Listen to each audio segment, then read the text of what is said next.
It started with the sound of nails on wood. Not scratching, not frantic, just rhythmic. Slow taps in the night that echoed from the far end of my apartment, right beneath the old coat rack no one ever used. My cat, Mooney, was the first to notice. She'd sit there for hours, tail flicking, ears tilted forward, eyes fixed on that part of the wall like it was whispering secrets to her. I live alone. No roommates. No shared walls. Just a one-bedroom in an aging complex on the edge of Springfield. I moved here for the quiet. After a messy breakup, I wanted solitude, somewhere I could hear myself think. Turns out, I got that. But I also got something else. At first, I brushed it off as rodents. The building creaked, pipes knocked at random, and the occasional squeak in the walls wasn't unusual. But Mooney wasn't reacting like a cat hearing mice. She didn't pounce. She didn't chase. She just stared. And then the door appeared. Not a real door. Not at first. Just an outline. I was rearranging furniture one Saturday, trying to give the place a fresh feel, when I pulled the coat rack away from the wall. There was a faint rectangular mark on the wallpaper, almost like a frame. The wallpaper there didn't quite match. It had a subtle discoloration, an older pattern beneath the newer one. A cover-up. Curious, I tapped the spot. It gave a little hollow. I ran my fingers along the edge. That was the first time I felt it breathe. I know how that sounds. I wasn't hallucinating. I wasn't drunk or sleep-deprived. The wall exhaled. A warm gust of air puffed against my palm, carrying a scent I can only describe as damp wood and lavender, but with something rotten beneath it. Something earthy, fungal. I yanked my hand back. Mooney let out a low growl and backed away. I should have called my landlord. I should have ignored it. But you know how curiosity works, especially when your world has been quiet and sad for too long. A mystery is intoxicating. The next day, Mooney disappeared. I left the window open, stupidly assuming she'd sunbathe on the sill like always. But when I came home from work, the apartment was silent. No jingling collar. No soft meows. Nothing. I searched the entire place. Closets. Under the bed.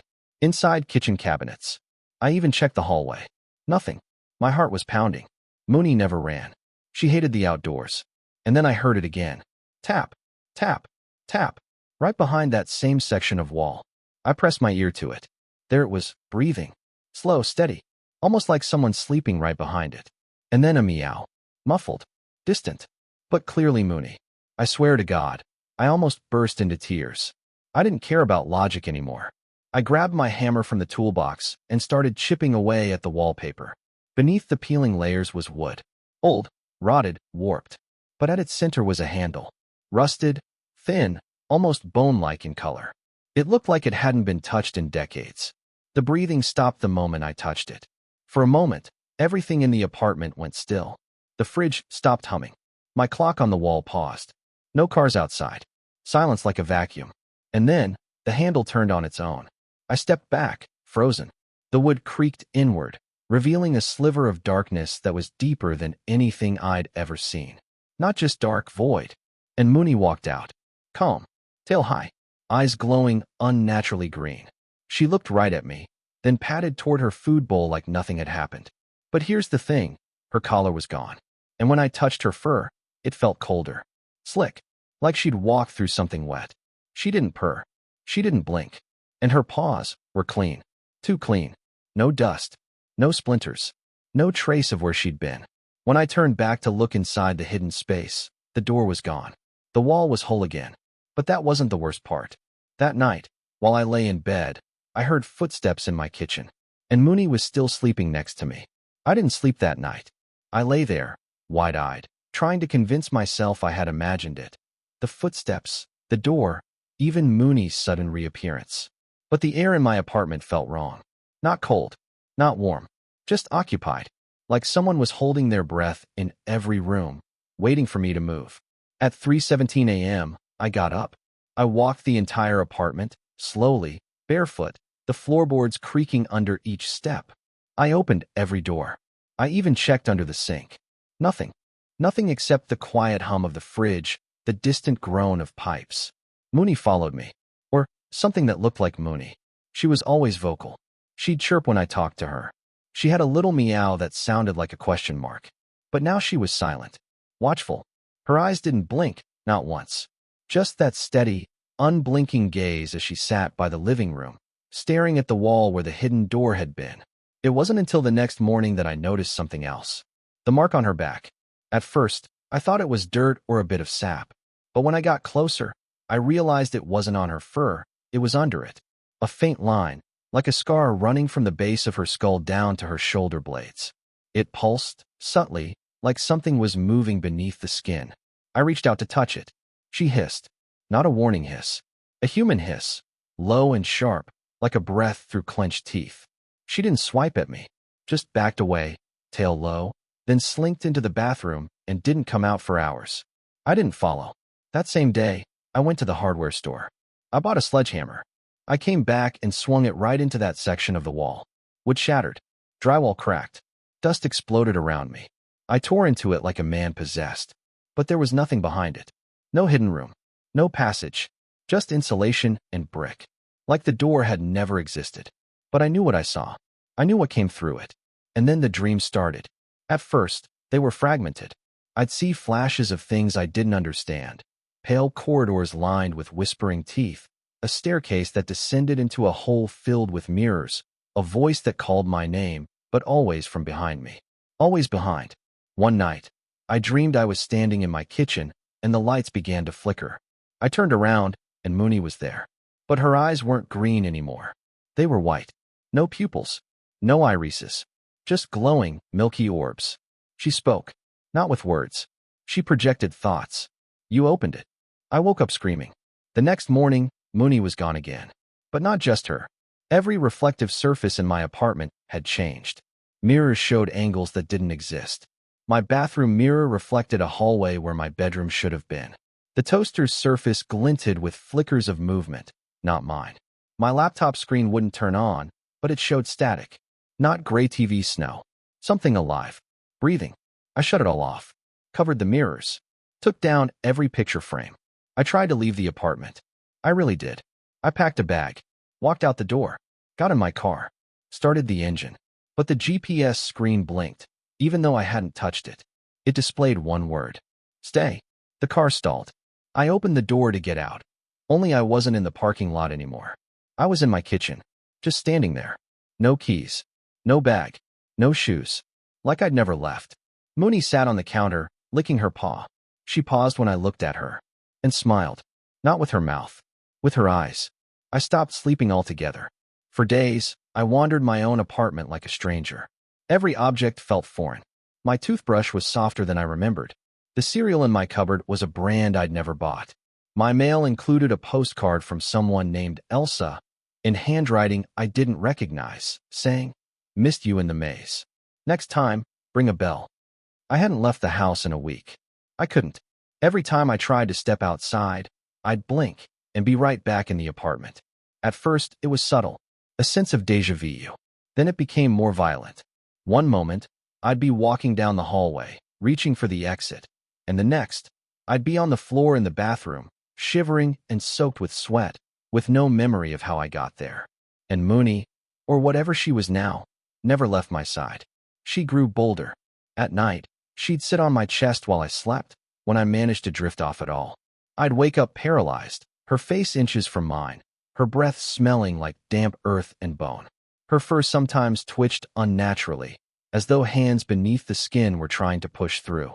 And always, she stared at the same part of the wall, the place where the hidden door had been. One morning, if you could even call it morning anymore, since time didn't feel real, I found her in front of the wall again, sitting perfectly still, watching. Then she stood. She walked up to the wall and pressed her head against it. And the wall opened. I didn't blink, didn't breathe. I just stood and watched as it split, silently, like flesh parting without pain. Behind it, there was no insulation this time. No bricks, no pipes, just a narrow corridor made of something alive. The walls pulsed like muscle, thin veins crisscrossing the surface. A smell wafted out, salt, mold, and something like hot breath. The air was thicker inside, humid, still. Mooney turned to me and walked in. Without thinking, I followed. It wasn't bravery. It wasn't love. It was something deeper, like my body moved on its own, obeying an old, forgotten command. The corridor closed behind me without a sound. There were no lights, yet I could see. The walls glowed faintly, as if lit from within. I walked for what felt like hours. The passage twisted in impossible ways. Sometimes I felt like I was climbing sideways or upside down. The air vibrated with a low hum that made my teeth ache. And then I saw them. Others. Not people. Silhouettes, etched into the walls. Human-shaped impressions, like something had pressed them in from the other side. Faces stretched in silent screams. Fingers clawing forward. Some were recent. Some were still moving. I wanted to turn back. To scream. But my body wouldn't let me. And then I reached a room. Round. Smooth. No corners. Just a single stone in the center, covered in carvings that seemed to writhe the longer I looked. On top of the stone was a collar. Mooney's collar. The real one. Still wet. I reached for it. A whisper brushed my ear. You brought the door. I turned around. But I was alone. Until I looked down. Mooney was there again. But now there were two of her. Identical. Silent. Eyes locked on me. Then one blinked. The other smiled. I chose wrong. I don't remember walking out. I just remember being back in my apartment, curled up on the floor with something warm pressed against my chest. My fingers clutched Mooney's collar so tightly the metal had cut into my palm. Blood had dried along the edges, crusting into the grooves. The lights in my apartment were out. Everything was silent. Too silent. The kind of silence you only hear underground or in a sealed room. Thick, pressing, as if sound had been sucked out. Mooney was in the corner, watching. But which one? I stood up, slowly, knees shaking, heart pounding. My whole body ached like I'd been beaten. My breath came out in short, ragged gasps. I still had the collar in my hand. I looked at the cat in the corner. Mooney, I whispered. She tilted her head. The light shifted. Her shadow split. Two silhouettes. I backed away. There was a knock at my door. Not a hard one. A gentle one. 3 slow taps. I turned to look, adrenaline flaring. Another knock. I moved to the door, pressing my eye to the peephole. No one was there. Just my hallway, empty and still. Then the third knock came again, from inside the apartment. I spun around. The knock had come from the bathroom door, which was closed. I hadn't closed it. There was a sound inside. Something dragging across tile. And then, a meow. Not the Mooney I knew. Not even the imposter. This one was desperate. In pain. I opened the bathroom door slowly, heart thundering. The room was dark. Something moved in the bathtub. I flicked the light switch. It didn't work. But I could still see. Because something in the tub was glowing. Mooney. Soaked. Shaking. Eyes wide. Her real collar still around her neck. She tried to climb out, paws slipping on the porcelain, her mouth opening, but no sound came out. She was mute, as if the air had stolen her voice. Then I heard it. Behind me. A low, wet chuckle. I turned just in time to see the other Mooney slink down the hallway. Only now her body was wrong. Too long. Too low to the ground. Her tail had vanished. Her legs moved in the wrong rhythm. Her fur slid off her back like a cloak made of moss and silk. And she smiled again. But this time with her mouth. Rows of teeth. Human teeth. Too many. I grabbed the real Mooney. God. I hope she was real. And slammed the bathroom door shut. I wedged a chair against it. She trembled in my arms. Her breath was fast. Shallow. I held her tight, whispering it was okay, even though I didn't believe it. And then the lights flickered. Once. Twice. Then a voice spoke from the hallway. Not a whisper. Not a growl. But me. Let her go, it said. That one's broken. I held Mooney tighter. Something heavy pressed against the bathroom door. The wood creaked. The knob twisted. And then, it stopped. Silence. I didn't sleep. I stayed in the bathroom all night, holding her. I must have drifted off just before dawn because when I woke, the door was open. The hallway empty. The apartment calm. And Mooney? Still in my arms. Warm. Breathing. Alive. But the apartment felt different. The ceiling was too high. The window overlooked a street I didn't recognize. My fridge was a different model. Even my phone, when I turned it on, displayed a date 2 days in the future. And my contact list? Empty. Except for one name. Mooney, call when it escapes. I didn't answer the phone. Not when it rang the first time. Not when it rang the second time at 3:12 a.m. Not even when it rang a third time and the caller ID changed from MONY, call when it escapes, to just, it's out. I blocked the number. I tried resetting the phone. Factory reset. Pulled the SIM. Nothing worked. Because nothing was real anymore. Not this place. Not even me, maybe. The cat that slept beside me now purred again, which felt like a small miracle. She blinked like she used to. She licked my fingers. But sometimes, just for a split second, her shadow split in two again. Or her reflection didn't move.